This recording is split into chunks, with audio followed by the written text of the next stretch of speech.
All right, welcome to today's episode of the Australian Lawn and Garden Podcast. This is, to date, I think it's the most requested episode that we've had, that we haven't yet already recorded. And I understand why, because buying and selling businesses, it happens quite a bit in our industry because typically these businesses are cheaper, but still a lot of people, they want to get into it. They don't have a lot of good information. Not a lot of people are talking about this on the internet, unfortunately. And even more unfortunately is some of the advice, as I'm going to show you through spreadsheets and things like that, some of the common advice you hear, I just think it's a bit rubbish, to be honest. I'm going to show you, look, I'm just going to say this right at the bat, and I'll show you later. Valuing a business off cut price, right? What that means is, say, a lawnmower is a $50 mow, and you say 5 times cut price. So that client, that $50 client, is $250 to buy. That is a ridiculous way to value a business. There's some major flaws in that model, and some people are going to be offended by that. But I'm going to show you some maths, and you'll understand exactly why. That's coming up. So what I'm going to do is I'm going to try and break this down. The person I've got in mind for this podcast is someone who's newer to the industry, or maybe you haven't even gone into the industry yet. Because one of the best things about buying around, and why so many of us buy around, is we want to get our foot in the door. I've got some stories I'm going to read later on, and this is kind of my story too, where people, maybe you're working in a different industry and you've got commitments, you've got family, you've got to pay a mortgage, your rent, food on the table, and you don't have the ability to start from scratch without some clients. And you're thinking, I don't want to go down the franchise route. Maybe that's not quite for me. I want to go buy a business, and you're clueless on it. So if that's you, I'm making this for you. You're in my mind right now. And, that sounded a bit weird when I said that. Not literally, but hopefully what I'm getting at is hopefully I'm helpful for that type of person because, we're all a little bit clueless on this sometimes. So there's some major benefits to buying a business, some major negatives that you've got to look out for first. The major benefits, here's 3. The first is it gets you into the industry for, obvious reasons. You have that cash flow straight off the bat, like we talked about. It ensures some of you might be willing to buy a business right now in this sort of colder, where things are getting a little bit colder. It's April right now. A lot of business got for sale. It's ensuring you to have more business through the downtime or the slower period for us in winter. And some people want to buy it because they want to add on more stuff. There are 3 great options for that. You got to be careful with how you buy it. Doesn't mean that you can just buy any business. Obviously, you know that. I don't think people listening to this are stupid. But there are 3 negatives as well. And here are the things I want you to be careful of, especially if you're brand new. The first negative is that you often have no contracts in this industry. And that means when you are buying a client, you're actually just buying their goodwill. And sometimes, here's a more frank way of putting it, you're actually buying their laziness because they might have had, I don't know, Sally. I think Sam and Sally are the businesses we're going to look at in a minute. Sally might be selling up her business, and Sally says, "Oh, Luke, I'm going to sell these clients to you," and then she just messages all her clients. It's a little bit more formal than sometimes there's a meet and greet, they do the jobs and there's a handover period. But in essence, what it is Sally tells her clients, Luke's going to take over, and the clients go, "Oh, okay. Hopefully Luke keeps up the service. Does a good job." But it's not. Some of them go, "I don't want that. Don't tell me who I want for a client. Who I want for a service. I've literally had that before." So that's the first thing you got to be careful about. Second thing you got to be careful about is businesses are often selling because there's a problem. And the problem is often undercharging. Maybe it's route density. Maybe it's something like that. And what these terms mean for the brand new people in there, route density is how close your jobs are together. Maybe you've never thought about this, but if you have 2 jobs, say they both take you 15 minutes, right? But they're half an hour away. Well, the job's really taking you 45 minutes because you've got to take that travel time into account when you're doing a job. And so a lot of people, they buy a business that is, to be honest, not very healthy. And there's a reason why they're selling it. And if you're brand new, you don't know what to look out for because I have no idea where to start. I have no idea what to think of. And someone says they got 100 clients. Yeah, they got 100 clients, but you're driving for 3 hours a day just to get them done. That's one thing you got to look at is, I'm not saying all of them have got terrible route density, but there's a reason why a lot of these businesses are selling. And often, these things are bigger than the straw that breaks the camel's back, but often there's something that happens like a family issue or a health issue or something like that, and they use that, or a lot of people who are selling might have that be the final straw for them, and they go, that's it, I'm selling this business. But the reality is that there's actually 5 or 6 other things kind of gnawing away at the health of the business, and that was the final thing. So you got to be careful of that. And the final thing is that it's often the case, I see it all the time, that current owners really overvalue their business. And that's really what we're going to talk about today with the spreadsheets and everything. Super common for that. So if you're brand new, the best stuff you're going to get is it's getting you into the industry, especially this time of year. Maybe you've been 6 months, running, 9 months running, and you've got a client base, but you're worried about winter. So you might want to be, second point, buying a few clients to ensure you get through winter well. And the last thing is, it might be a great tactic for some, if you can get it at the right price, to add more staff. But you've got to be careful. There's no contracts on the clients. Businesses are often selling for a reason, and those reasons are often not as clean as what they might present when they're selling their business. And the current business often overvalues, or the business owner often overvalues their business. So I'm going to jump on a spreadsheet. Hopefully that's a nice little intro for you. We'll jump on a spreadsheet.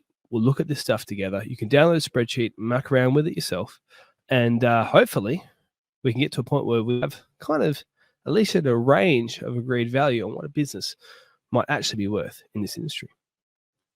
All right, so the spreadsheet is on your screen. I'm going to start with this. I'm going to show you why I believe a cut price valuation is, sometimes it might be accurate, but often, I'll say most of the time, it really overvalues businesses that have less frequent work, and it really undervalues businesses that have high frequency of work. So what I'm talking about there, you can see on the screen for those who are listening through Spotify or Apple or whatever, I've got 2 examples here. I've got Sam and I've got Sally. And Sam, his business, both of them, at the bottom you can see annual sales. They're both doing $150,000 a year in annual sales. Excuse me. Sam's got 100 clients. His average price per cut is $375, and his average cuts per year is 4 cuts per year. You put those maths together, and he's doing $150,000 in sales per year. Again, I'll read that up for the people listening. 100 clients, $375 per cut, 4 cuts per year. So Sam is doing more overgrown work, right? More overgrown cleanups, bigger jobs, things like that, right? Remember, these are averages. He's not literally got 100 clients at $375, but I'm kind of painting a picture of a client of a client base that is infrequent, bigger jobs. Now here we go. Sally's got 75 clients, and the average price per cut is $50 per cut, but she cuts 40 times per year. What would that work out to be? That would roughly be weekly through the growing season and fortnightly through the cooler months. It'd be something like that. Sorry for those audio issues. So what you're getting is 2 quite different types of businesses. You've got Sally, who's focusing on small, regular work. Sam, who's focusing on bigger, less frequent, more cleanup type of jobs, both doing $150,000 a year. So cut value or cut price valuation, how would you price this? Well, it's very simple. Let's say we go 5 times the cut value. Sam's got 100 clients, and he's doing $375 per cut. So it would be, very simply, the clients, you can see down here in the spreadsheet. For those who are watching, you can see the stark difference. But for those listening, I'm going to tease you a little bit with this. The the value is clients times the cut price times 5. Sam's got 100 clients. The cut price is $375. And you just times those together and you times it by 5. Sally's got 75 clients. Clients at $50 per cut. You just times that by 5. What does that equal? It's right on your screens. Sam's price for his business is literally 10 times the price for Sally's business. 10 times. This is the problem with cut price value. Now, these 2 businesses are not what you would call a typical business, but I've given you sort of these metaphoric examples, kind of these more what's it, caricatures, or you get what I mean. These are made up examples that are proving the point. The cut price value is more for Sam than his entire annual turnover. Why? Because he only averages 4 cuts per year. So if you're doing 5 times the cut value on an infrequent business like that, you're paying through the roof. Sally, she's doing 40 cuts here. She's got the same value in turnover, but because she's got less clients and it's less price per cut, you're just getting way undervalued. Here's what makes it worse. If you're new to the industry, you might go, okay, well, this makes sense. Anybody who's been in the industry for a while, they're listening to this. I mean, I wish I could interact with you like a live audience or something and get you to quickly, enter an answer through your phone. But what would you vote? Whose business would you want? If you've been in the industry a while, would you want Sam's infrequent clients, $375 4 times a year? Or would you like Sally's $50 clients 40 times a year? I would say there's probably an 80-20 split that people would want Sally's clients. Sally has the better business. Here's why I say that. I've got some, for those who are listening, I've got some points here. Who has the better business? Admin burden? What does that mean? Organizing people, all that sort of stuff. Phone calls, emails, all that sort of stuff. When you have less frequent work, well, firstly, Sam's got more clients. So by definition, he's got more people to deal with. But when you've got weekly work, and I know this because a lot of our work is now just really frequent work, people just know, they get into the rhythm. They know the lawn mowing man or the lawn mowing lady or whoever it is, the gardener, whatever type of role you're playing in this industry, they know they're there every week. You don't need to really set that many reminders, or you might have some automatic stuff going on. They know what they're paying. It's frequent. It's automatic. It's kind of just, it's routine. Admin burden, I would say, is less on Sally's side. Less work administratively. Most reliable payers, again, anyone who's been in the industry for a while, who's your better reliable? A weekly client? Now, there's always outliers who are bad on, or good on either end. But on average, the weekly client's got to be a more reliable payer than somebody who's only getting it done once a quarter. People who get it done once a quarter are often renters, and it's rent inspections and things like that, and sneaks up on them, and $375 for someone who's a little bit tight can be hard to find. Lowest costs. Well, I would say if you're doing overgrown stuff, probably you're using more fuel. You might be traveling more between them. I'm going to talk about that later. But yeah, lower costs, I would say it's most likely, probably not by the length of the Flemington, but I would probably say Sally's got the lowest costs. Sally's definitely got the less physical job. So there's less wear and tear in the body compared, doing light regular maintenance compared to overgrown stuff. Root density, it's hard to tell. I mean, I probably would put it more like that. Sally's got root density, but I guess, people could have weekly work that's got rubbish root density anyway. Hourly rate, again, I'd probably just put it Sally, but I've put these both as even on the spreadsheet because sometimes you can charge really good money for overgrown stuff. Sometimes you can't. Sometimes people, whatever. There's good pricing and bad pricing and everywhere in the industry. But reliable income I put to Sally. So basically what I've got is, when it comes to admin burden, most reliable payers, lowest cost, physicality, root density, hourly rate, reliable income, Sally's either winning everything or it's even. And yet the price per cut value on this is, excuse me for my little coughs, but the price per value, the cut value price is way overvaluing Sam's business. Do you know, for the last few months, I've been working on a course to help people start and run a successful lawn mowing or gardening business. I've had a lot of questions over the years from people asking for coaching or asking for some sort of advice, and I'll help out as much as I possibly can, but at the end of the day, there's a limit to how much you can write in a comment, and I don't really have the time or skill set to do coaching. And so we've made this course from scratch. It's 47 lessons, over 6 hours of content. It is not a short little course that you can get done in a weekend, and also the price reflects that. But if you are somebody who is wanting to get into the industry from a different industry, or you're somebody who is really great at gardening, but maybe you need some help on the business side, I think the value for money is off the charts. I honestly think that if I had had this course myself when I was first starting out, or even in the first few years of business, it would have saved me years and years and years of heartache and mistakes and pain, because a lot of us were making the same mistakes that I was making all those years ago. And it can be avoided. If you are somebody who that sounds interesting to you, check out the link. Oh, I should also say there is an exclusive group as well. It's not just a course. There's a group. You have conversations, ask questions, all that sort of stuff. I want it to be as helpful as possible. I want people to succeed in business because I think small businesses are awesome, and I think the gardening and lawn care industry is even better.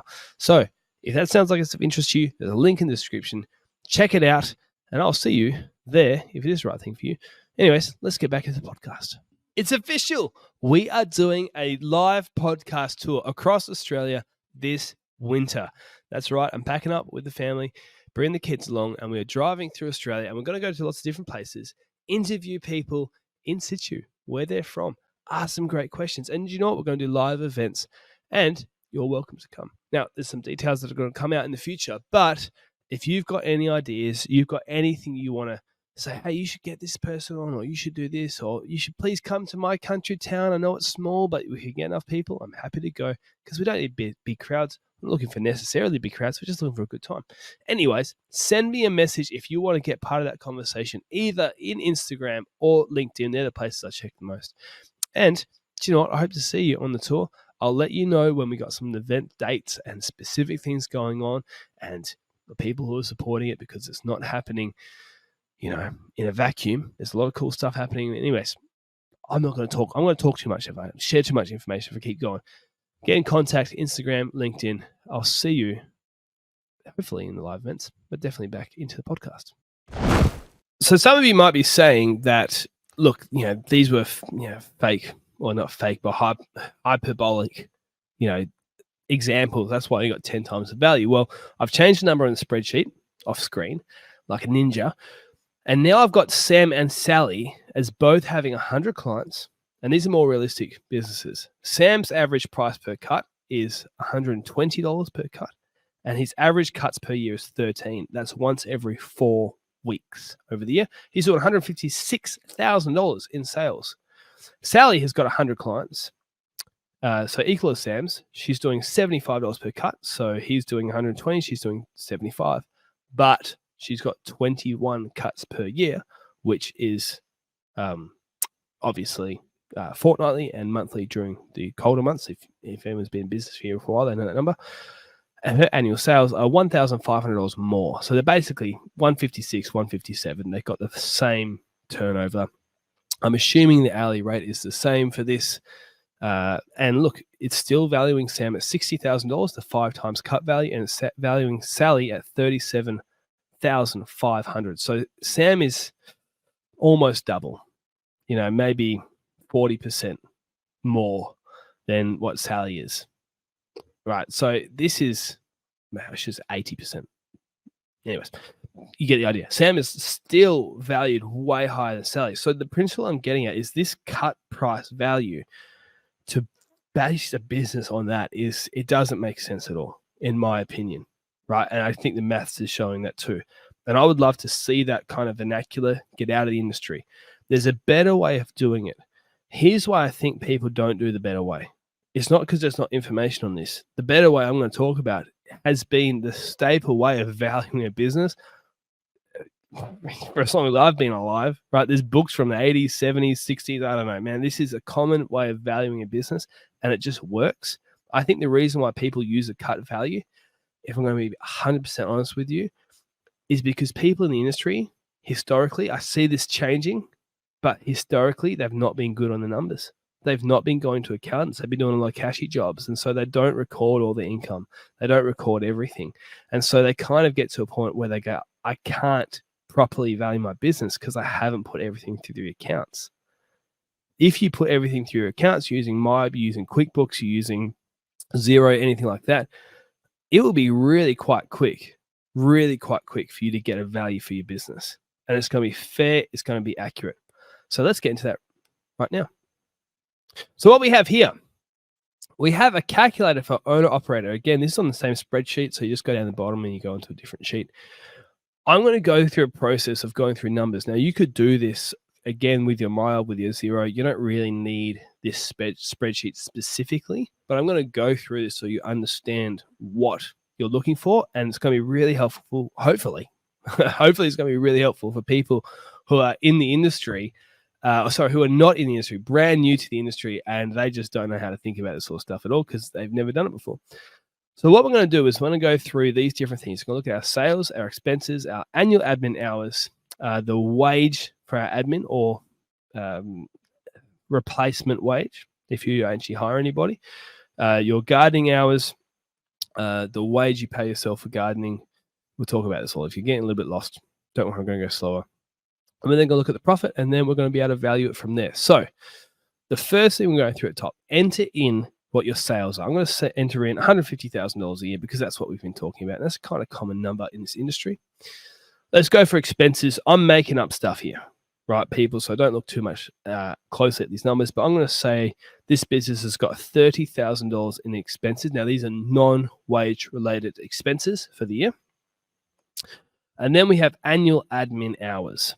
So let me just say that when I say expenses, non-wage related expenses, I'm not talking about wages, super, workers' comp. I'm just talking about fuel, equipment, insurance, rent on a warehouse. If you have something like that, you get the idea. Annual admin hours. Let's say you're doing 10 hours a week of admin. That's probably a bit high for a solo operator. Let's say 1 hour a day, 5 hours a week. You're working 50 weeks a year. It's 250 hours a year. And replacement admin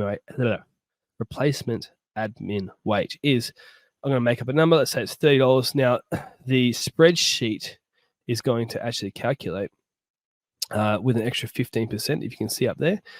That's roughly covering your super and your workers' comp.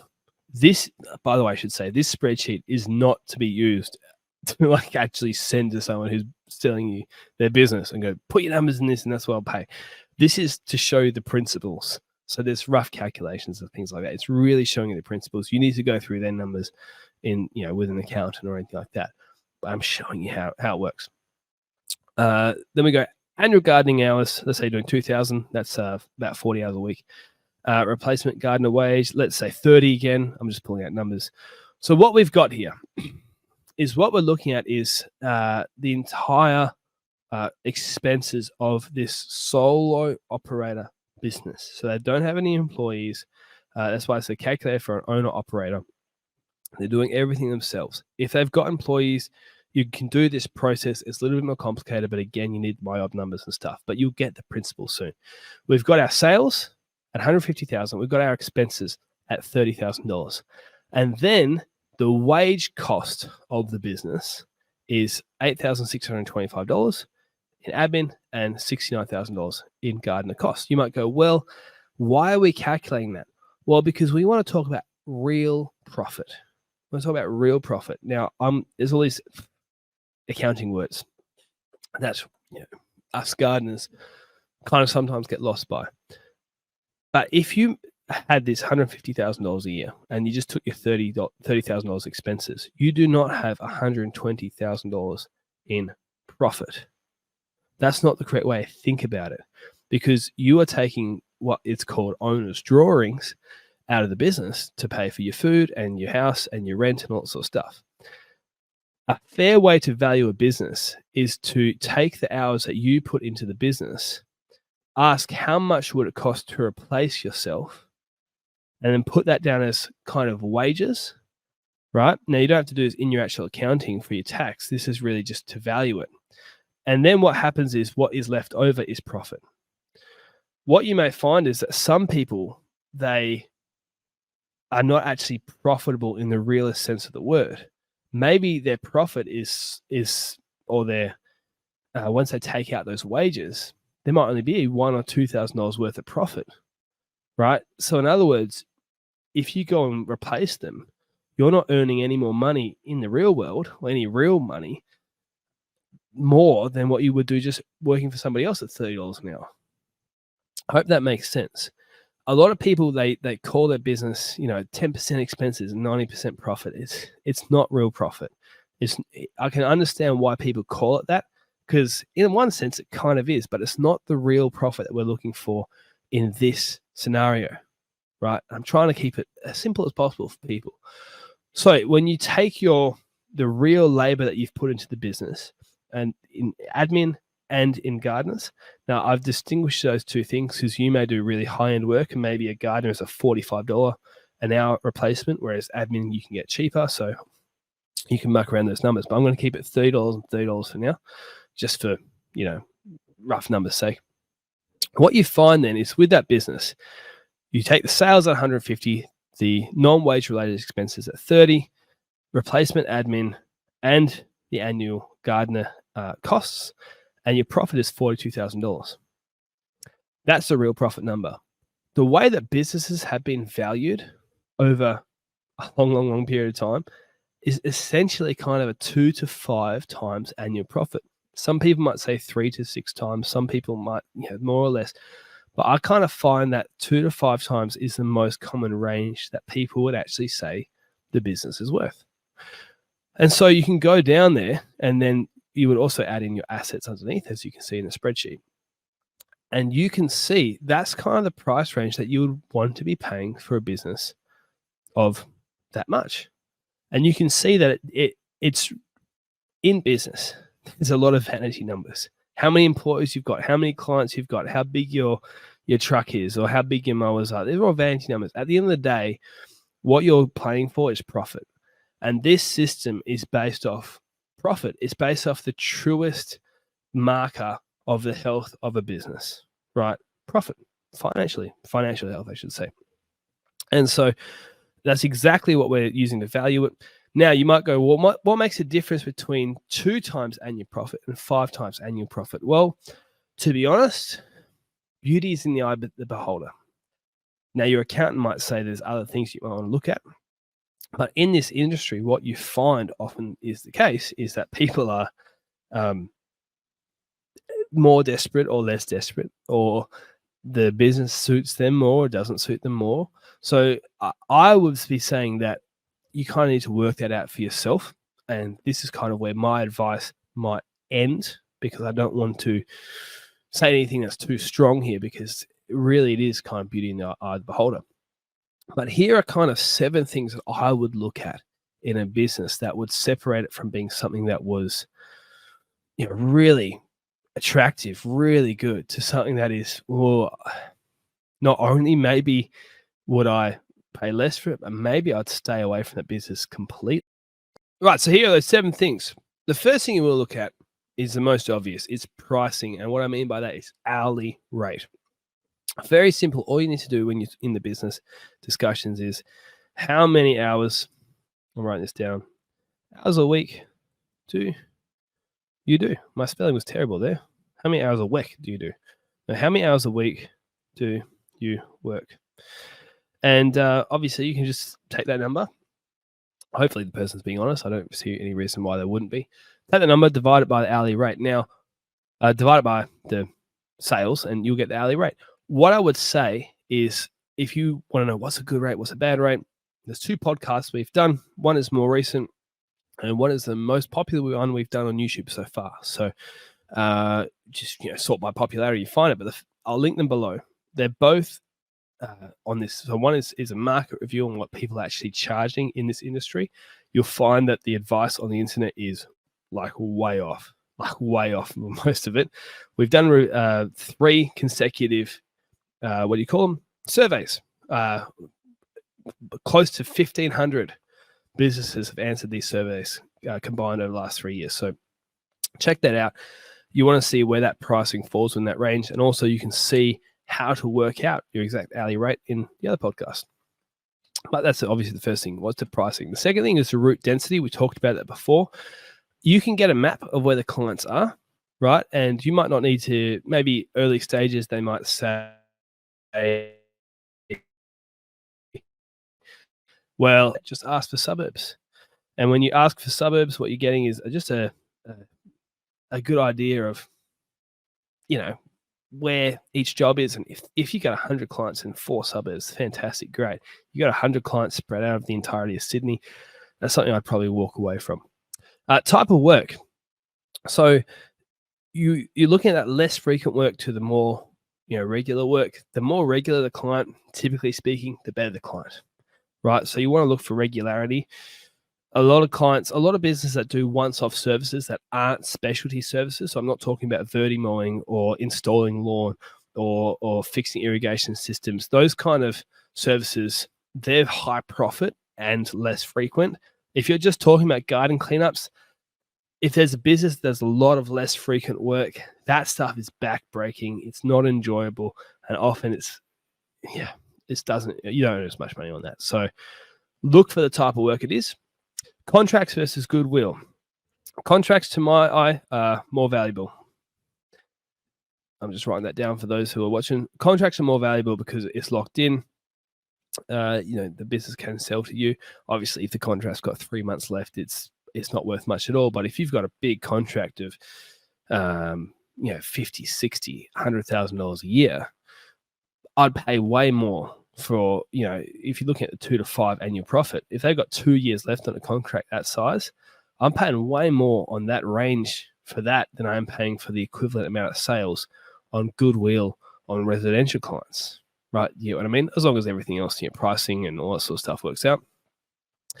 Marketing systems versus word of mouth. This might be something that you don't notice at first, but let's take a little drink to stop my coughing.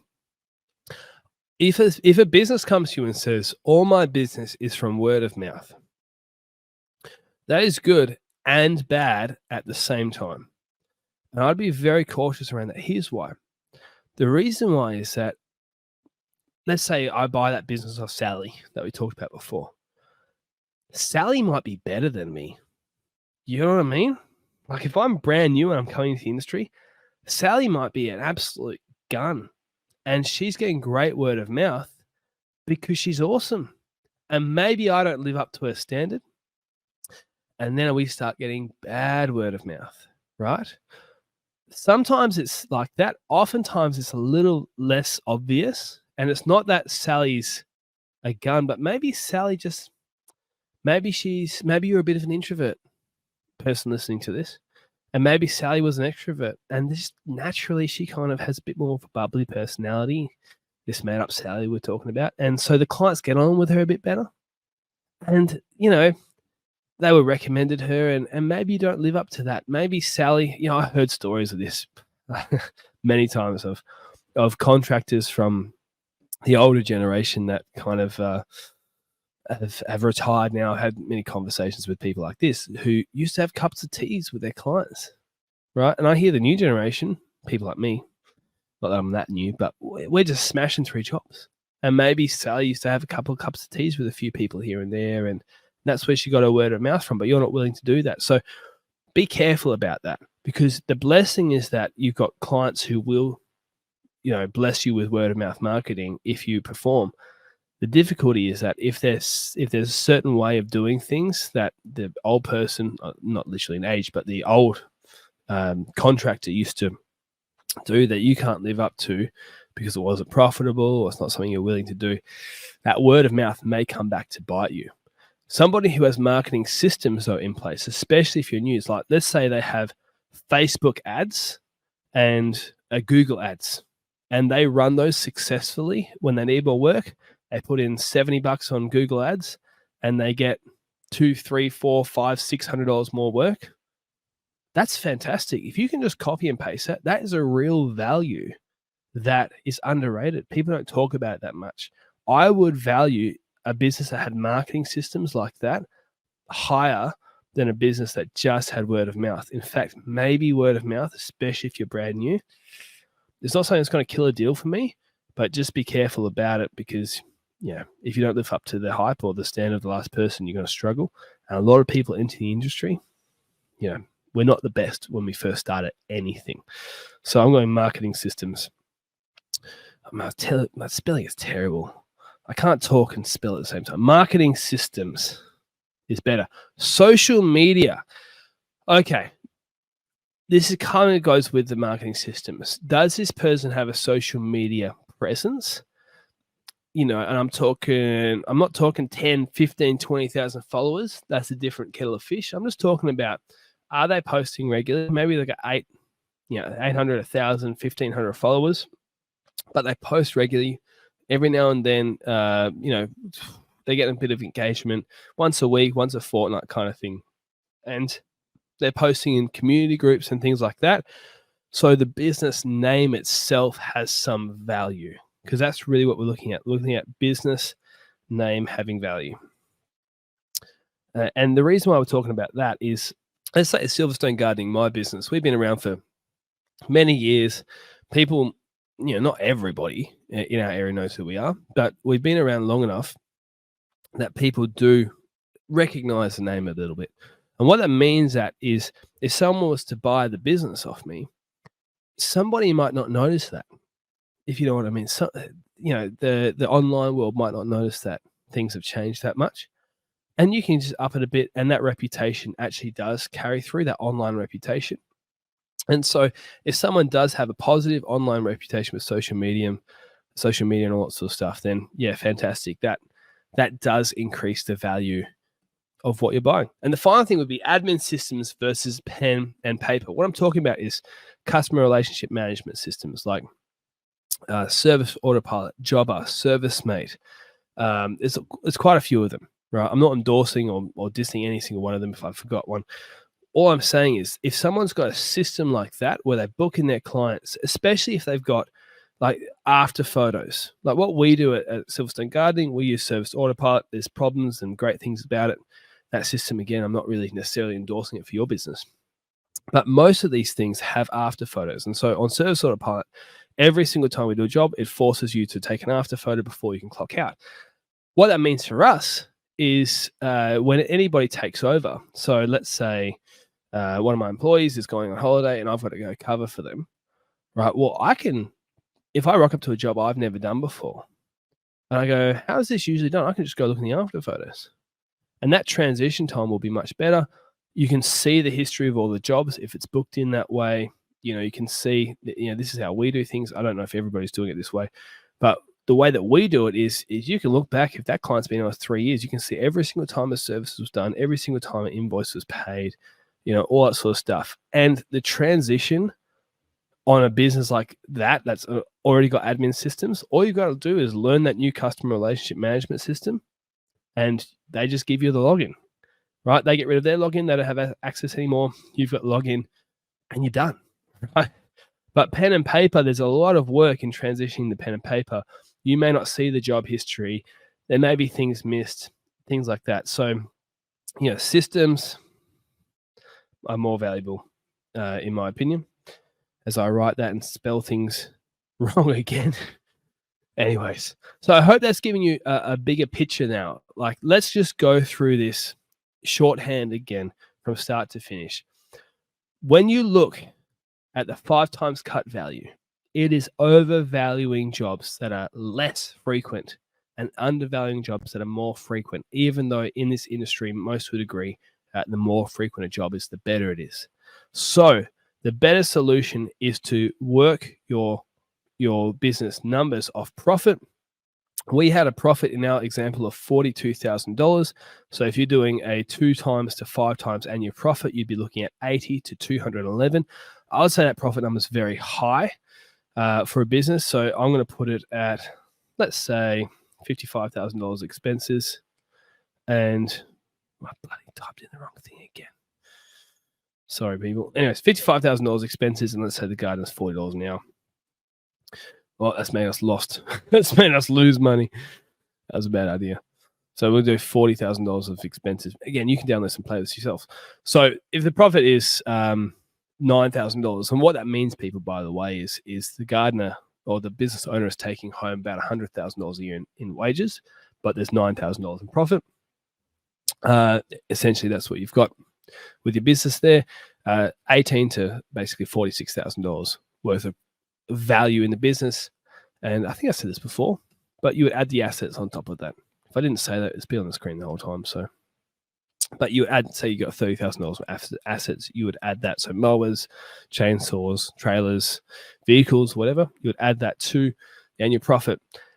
And the two value between sort of that lower end or the higher end of the profit margin would be pricing, hourly rate specifically, route density, type of work, contracts versus goodwill, marketing system versus word of mouth, social media presence, and admin system versus pen and paper. There are a few other things I would say you do need to work with an accountant on. Sometimes profit margins can be inflated or deflated through purchasing. So if you've made a large purchase, for example, you might have bought a truck this last financial year, and you might have bought it outright. And maybe on paper, your profit for last year is a loss because you spent, let's say, $70,000 on a truck. And typically, that's not something that you're going to buy in, every single year. So it's you get the idea. It's devaluing your business. What you might want to do is say that truck is, let's say $70,000. Let's say it's going to last you 7 years for easy maths. You would spread that. You work with the accountant on this, but the idea is you would spread that expense over the years that you expect it to be in business, and then modify your profit margin for that. And the other thing would be, are there any business expenses that actually have personal benefit too? Because that should be accounted for. So that would be things like, let's say your expenses include a vehicle, and you got yourself a work ute, but it's always also a four-wheel drive ute, and you were able to go on holidays or something like that, or you got value from that, or maybe you went on some work trips to, let's say you went to America for a conference, but you also obviously had a bit of a holiday while you were there, and some of that was tax deductible, or all of it was tax deductible. So you got to take those things to account, especially if you're really getting into a bigger business where you're really calculating things, because you're talking about a lot of money. Talking about a smaller round, you could probably just work out the profit margins through that. Hopefully I'm not losing anybody, because I do know this is getting a little bit heady. I'm really trying to keep this as simple as possible. But again, you can download this and mark around this in your own time. If you have been going to those big hardware stores, big nurseries, the places I'm talking about, to get your lawn care and some garden care products from, well, at the end of the day, here's my honest take. Whilst there are some good products there, if they are good products in very small quantities and the price is so expensive for a commercial operator, it's just not really a viable option. The cheaper stuff, well, it's cheaper for a reason. If you're looking for a new supplier, I highly recommend the Lawn Shed. They have a trade account. Long-time listeners know that they've been a sponsor for a very long time, and hundreds of people have signed up to the Lawn Shed from this podcast. They are honestly the place that I get my stuff from. It's actually pro-grade stuff used at stadiums. We've talked to different stadium managers here that on the podcast that have used it. It's really high-quality stuff, and they have so much product, so much range that I'm sure there's something that's going to suit you. If you're looking for sprayers and spreaders and all that sort of stuff, there's actually a lot of interesting tools there as well, not just products. Perhaps there's a good fit for you. If there is, jump on the website, sign up, and when you sign up, say that you heard about us through the Australian Lawn and Garden podcast, or you can click the link that's in the description. Either way, that helps support the podcast. And so, look, if you're spending money at those big shops, I understand it. Sometimes it's the most convenient thing possible. But do you know what? Getting that better, high quality stuff, I have found personally, and this is my honest experience, that the high quality stuff got better results. Those better results got me more income. And ultimately, it was a massive return on investment, not just ticking a box for a product. Anyways, if you're interested in that, jump on the Lawn Shed, and I'll see you in the podcast. So the next thing I want to talk about is a little bit more hard to answer, to be honest, which is the question of how do you value, say, a selection of clients, a grouping of clients that are being sold. It's quite common for a business. We've done this before. We haven't sold the business, the clients, but we have had an area of service we might work in, and we decide we're going to reduce the area work. Maybe business works south of a city, and they got a couple of clients north, and they realize that traveling through a city, all the traffic, it's just horrible. Let's move those clients onto someone who specializes up north. They might have 5, 10, 15, maybe a few more that they want to sell. A question is, how do you price those clients? Well, one way to do it, you could probably go down the path of valuing them in the same kind of way. Roughly, how much profit do we make off these clients? 2 to 5 times profit. What you will find, in my opinion, though, is it's very hard to kind of get a gauge on how much profit there is in an individual client. It's a little bit more complicated to do. I do think that in that scenario, the answer is kind of that beauty's in the eye of the beholder, which is not really the answer you probably wanted to hear, because you're like, oh, how do we value this, blah, blah. I'll give you some ways I would think about it. But how do you value it? Oh, man, it's difficult, because to some people, there's not a lot of value in them at all. To some people, there's a lot of value in them. So here's how I would think about it. Let's say someone came to me and said, hey, I've got some clients in your area. They're great clients, the clients I kind of want. How much would you be willing to pay for them? I would be in a business in my position, a lot of experience in the industry. We're not looking for work. I really wouldn't buy them. And here's why. What's going to happen if they don't sell? Well, they're just going to go onto the market, and they are going to be looking on Google, and we're very highly ranking on Google. They're going to go to social media, and maybe someone recommends us anyway. You get the idea? I'm going to go buy something that I might have gotten for free, not paying for any advertising or anything anyway. So somebody in my position, I might not go and buy those clients. Or maybe I might give a low ball offer. Like I say, hey, look, man, you got 10 clients, I'll give you $50 per client. And I'm like, that's only $500, and these clients are worth, let's say they're, $5,000 worth of work a year is on these clients. Yeah, mate. Well, that's probably honestly high, for someone like me. I also think if someone's starting out, do you really only want 10 clients? If you're starting out brand new, you need equipment, you need this, 10 clients, maybe it's good for you. Maybe you've got to add it for a booster for the 30 you've already got or something. I can understand that. But just starting from scratch. So really, I can only see it for people who maybe they're newer in the industry. They just want to add a little boost onto their work before winter. But again, then it's beauty in the eye of the beholder. How desperate are you for work? How much does it pay for you to get the marketing done yourself? If you just would go and do a simple Bizzer leads or something like that and pay $20 per lead, how many would you have to pay for before you got those types of clients anyway? That's the kind of stuff that I'm going through. So I don't really have an answer for that. Sorry. If you wanted something a little bit more concrete, I just don't. So go think about it yourself and just make an offer that you feel is valuable. Hopefully, maybe talking about these principles, you can see that there's some ways of thinking about it, but I just don't know if there's a specific magical formula that's going to work with. So the final thing, let's talk about some people's experience. I put a post on a place called LMCA, Lawn Mowing Contractors Australia. It's a Facebook group. If you're brand new to the industry, I highly recommend you jump on there. There's about 7,000 other businesses in the industry. It's a very supportive group for the most part, and one of the better places on the internet, in my opinion. I put a post out saying, hey, people, I'm going to talk about business selling in upcoming podcasts. And I asked basically for people's opinions or experiences, I should say. For those who had really good experiences, what made it great? Really bad experiences, what made it average? I'm just going to read out some comments on here. You can just go on LMCA and look at this if you wanted to. But for those who aren't on there, here's some experience for those who've been in the field, specifically, again, for you brand new people. Ash Smithers, he said, talk about how old school contractors can't sell their rounds because they're underpriced with 70s pricing with no route density, so they just walk away. And then the new businesses that market properly end up with all the clients anyway, but at the right prices.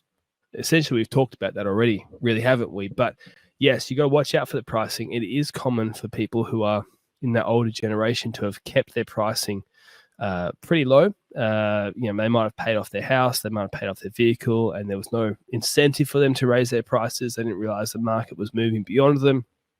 And so often you buy these clients, and sometimes these clients get a massive shock pricing wise. That's why you want to have a look at the hourly rate that we talked about before. Simply ask, how many hours on average do they do in a week, and look at the sales and work out from there. A Humongous, which is an alias, that's not his actual name. He says, 100% agree with this. I've learnt from this also from early days, trying to play it safe, and now just go straight to my pricing, or it's not even worth the time or effort. Anyways, a few people getting involved with that. Anyway, I'm not going to get into all those back and forth. Somebody's asked, could you hit on pricing rounds?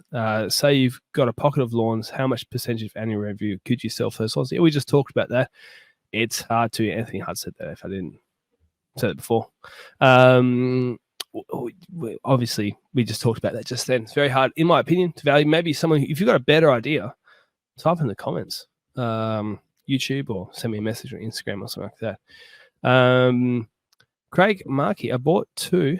2009 was great. Another in 2012. That was terrible. I asked him follow up. What made it good? What made it bad? Craig Markey said the one in 2009 was great because the customers were well trained for fortnightly visits, plus the run seller stayed on with me for 2 weeks as an employee. The one in 2012 was a, quote, call when you want service type customer. They're horrible people. They're horrible, people. You're the people. Maybe they're lovely people, but they're bad clients. I took that on thinking I could change them to my way of regular service. However, that failed and I got rid of most of those customers. Luckily, I had a retention clause in there, so I didn't have to pay as much for the customers. Somebody else for the podcast. Humongous with his experience. I purchased 2 small single-day runs in the early years of starting the business. Just a round of 10 customers and another round of 12 customers. Both were well underpriced and required immediate price increases, but I paid nearly nothing for them and made my money back in the first 2 services at the property. So yeah, very cheap pricing for very cheap clients. That makes sense. However, I was hesitant to increase them too high initially to the price they should have been. But within 6 months, I resented maintaining these properties because they were all undervalued, and I was getting resistance from those customers when time came to raise prices again. Basically, because they'd been valued so low for so long from the initial contractors, they felt that that was the normal value. It happens all the time. That's my experience. I didn't say this before, but I've actually bought 3 rounds over the years. And that was kind of my experience. Was each 3 that I bought, yeah, I had some negative pricing experiences. I was trying to raise the prices. That were the reasons why these businesses had moved on. Humongous, again, that's his alias. His real name is Tina. But he says, I no longer service any of those properties. And going forward, if I was purchasing another business's rounds, they would need to be on par with what I'm charging currently to make it worth time and effort. Thanks for those words, Tina. Matt Cuppett. He said he was just be interested in listening to the podcast. Scott Osborne. I bought 5 opposition runs in my time, mostly 30 to 50 clients, retained 95% of them, 200% recommend. If you are a professional, buy out a cowboy, be the sheriff. That's good. Well, look, it's kind of a monopolistic tactics, isn't it? I don't know. I like the idea. I mean, it's not monopolistic because obviously there's probably still dozens of people in the area, but no, not a bad idea. Conrad Brookman bought a customer list about 12 months ago 12 months into my business. Sorry, doubled my income / work overnight and never looked back. So great experience for him. Though the deal almost didn't go through. It was a bit weird as he'd written up the contract and worked out the details. I got finance organized and told the guy I was ready to go, and he started asking to see my bank account balance. I said no. To me, that killed all goodwill. We had a mutual friend who kind of salvaged the deal, and I got it for what was actually a more normal / reasonable price. Fast forward about 4 to 5 years, and I found out the seller had been in touch with my customers. Total blatant breach of contract. I don't think he was trying to poach them back, but he was adamant. He was adamant he did nothing wrong. I don't know if I read that wrong there. Even though I was there in black and white, signed on the contract. Just bizarre behavior. I decided against taking legal action. That is a good point there. People have a contract. Maybe see what you can get on the internet and just have some sort of deal there that is signed. So if something like that does happen in the future, you've at least got something written. I never did that with my business sales. I was young and even more dumb than I am now. But I would highly recommend at least just something in writing that you won't contact the clients, that you won't take on these clients anymore. You're not going to go back and take that kind of work. The downside is that I was working solo. This is Conrad's story continuing. And in hindsight, totally unprepared to handle that work volume. I worked 4 weeks straight through that December and January, and I swore I'd never do that again. I was stuck in a startup mindset when in reality I should have shifted gears as soon as I bought the list. I just didn't have a clue about business back then. I was just making a job for myself. That's a lot of people. A few more experiences. Tim Smith, my business was purchased of a guy needing to stop self-employment for personal reasons. After looking into the franchise options in the area and talking the other options over. Okay, so my terrible reading. After looking into the franchise options in the area and talking the options over with my accountant, this business was well priced and a good buy. I don't know what franchise we were asking for, and then still needed to buy equipment. Out of the 65 regional clients, I lost 2 straight off the bat that didn't want to be sold. And after adjusting prices after 3 months, I lost another 3. But within 6 months, picked up around 25 to 30 new clients, so it wasn't an issue. Going on 5 years now and been a brilliant move for me. But I also wasn't in a position at the time to slowly build up my route. That's a great experience from Tim. Thanks for sharing that, Tim. Mick Brady, I started my business with a bought round. Amazing. He priced it with all the gear and the cut round. He didn't tell me about the extras, and one was the teaching housing properties and the extra work entails. It was mint signed with his hands, basically what he's saying. It allowed me to grow my business from there.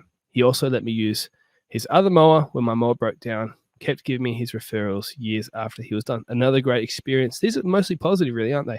I recently purchased my run off my ex-boss in January. That's interesting. And I will say it's the best thing I've done. Well, there you go. A couple of months in, Brady Peary, if I pronounce that right. The money is obviously a lot better, but it's the freedom of being able to schedule jobs when I want. Great experience. Sean Lawson started in November 23 with an old Jim's trailer and built it. Not bought, though. Okay, so, well, good job, Sean. Not relevant to the podcast, but good job anyway. Shows us an option. Christopher Chur, I bought a run 2 years ago for $7K. Gave me the opportunity to put an employee on straight away and has led to nothing but success. That's a lot of work to put an employee on straight away for $7,000. It sounds like a great deal. When I did take over the run, a fair few clients were not happy as the previous contractor had essentially moved on to another business and was neglecting them. Quickly turned it around and all very happy. Now, I kind of had the same thing, actually. I bought my original. So I started my business and 6 months later, I was just doing, first 6 months, I was just doing part-time stuff on the side. I was working as a groundskeeper at a school. So in the afternoons and stuff like that, I'll do some business work. And I bought a bunch of clients, about 30-something clients off a guy. And it turned out to be 18 clients in the end because he had neglected them so much in the 6-8 weeks before that they just moved on to other people. And so luckily I only paid $2,000 for it. So the value was still there. But that was my experience back about 10 years ago now. Ruben Buchanan. I bought a business and from day one was flat with an employee.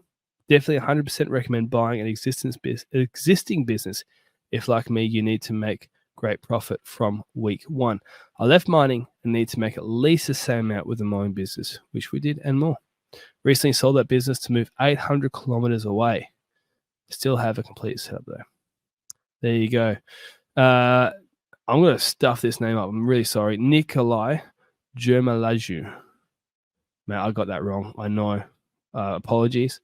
The process of buying mine was a little unorthodox. The guy running the business didn't own the gear. What the heck? So I had to buy the truck spray, etc., from one guy and the clients from another guy. Bit of a long story. Sounds like there's drugs involved. I don't know, man. That was about 18 months ago. Things are going well. Great. But not exactly how it was planned. The idea was to take over his run of just treatment. So I'm guessing he's being fertilizer, maybe weed spray, things like that. The kicker was that the guy who owned the gear also had a separate hydro seeding business, which is completely different type of service, which was supposed to be a feeder of work for me. It didn't work out that way.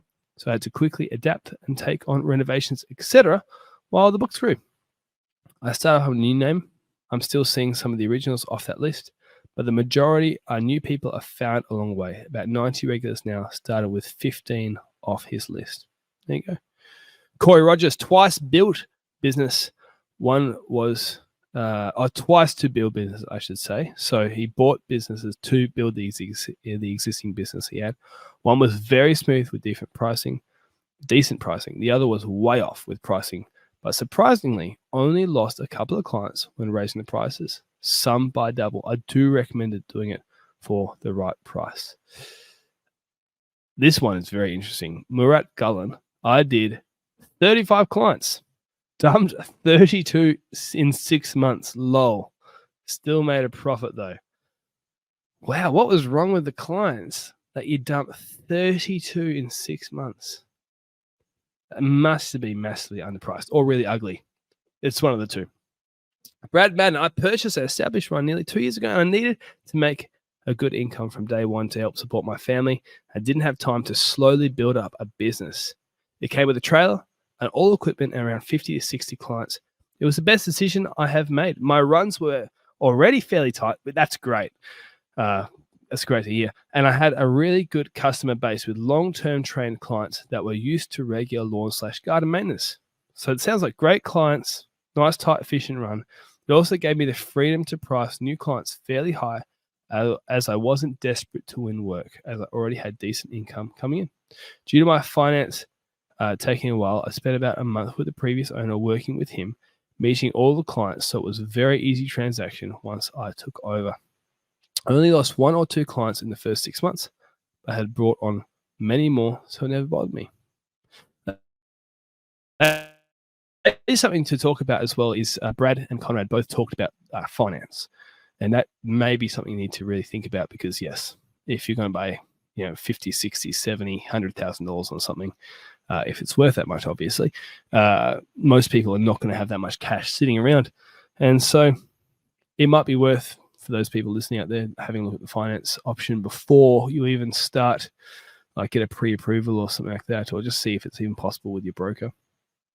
Tyler Vasallo Knapp, purchased 2 here, bought my initial business to get me started, and then 14 months later bought the books off another run of 60. So bought the books. I'm assuming he's just talking about that he bought the clients, not the equipment. Both went well. Negotiated on a 3rd run late last year and was injured during the time between offer was made and accepted, so timing wasn't right after that. But always on the lookout. So it seems like a strategy that Tyler's taken on to buy businesses as part of his growth. Lachlan Richard, I paid about 12 grand for a round. I paid for jobs that weren't stable and jobs that were only way out, as he had started to look like he wanted out before he got out. Okay. In hindsight, I would expect more detail on each customer. I paid 5 count for clients when they had... I paid 5 counts for clients that they hadn't even been serviced 5 times. Right, so brand new clients, not really worth as much. I think if I did it again, I'd look at the years they had been servicing that customer, pay a count per year capped at 5 count total. So I think he's probably talking about a cut price. He paid a 5 count when he's saying 5 count. I think he's talking about 5 cut price, 5 times the cut price total per client. This is for fixed schedule modes only. One-off or semi-regular stuff, basically. He's saying he wouldn't be looking at that.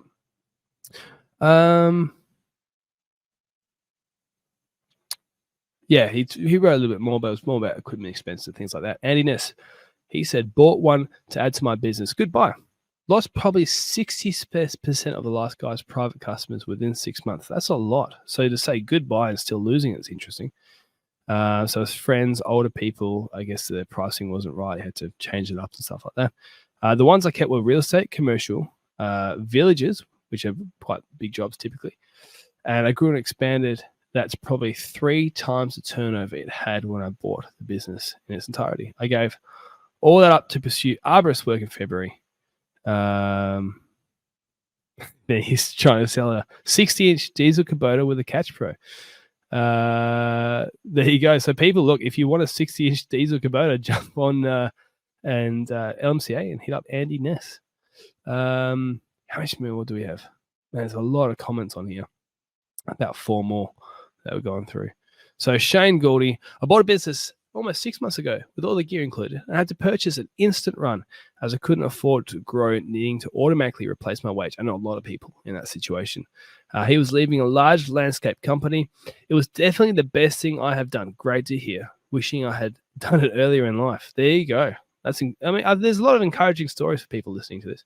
It took a while back, it took a while of back and forth negotiations with me almost pulling out because the seller wouldn't agree to my clause of final 10K to pay with good faith after 6 months, as he wouldn't allow me to talk to clients prior. I think I paid the final payment 3 months in, as I could definitely see this working. It was a mixture of commercial and private work, which I gradually dropped off most of the privates due to price, and some hard to deal with commercials.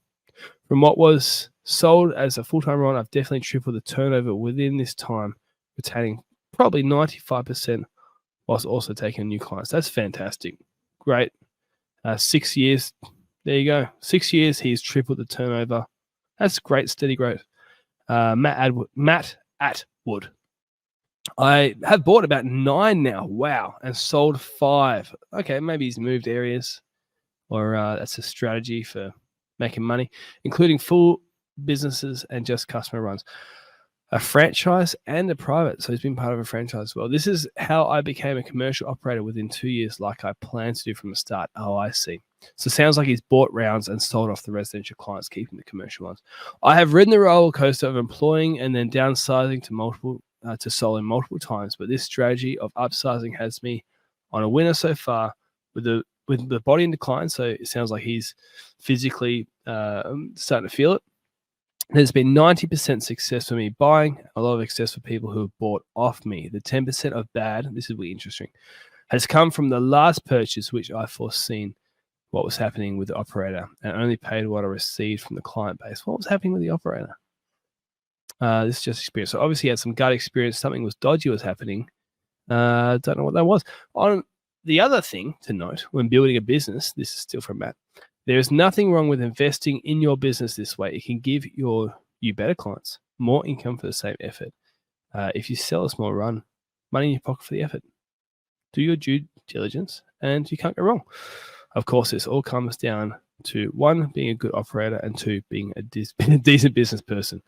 Yeah, that kind of goes without saying, but also when you read it out like that, it is certainly essential, isn't it?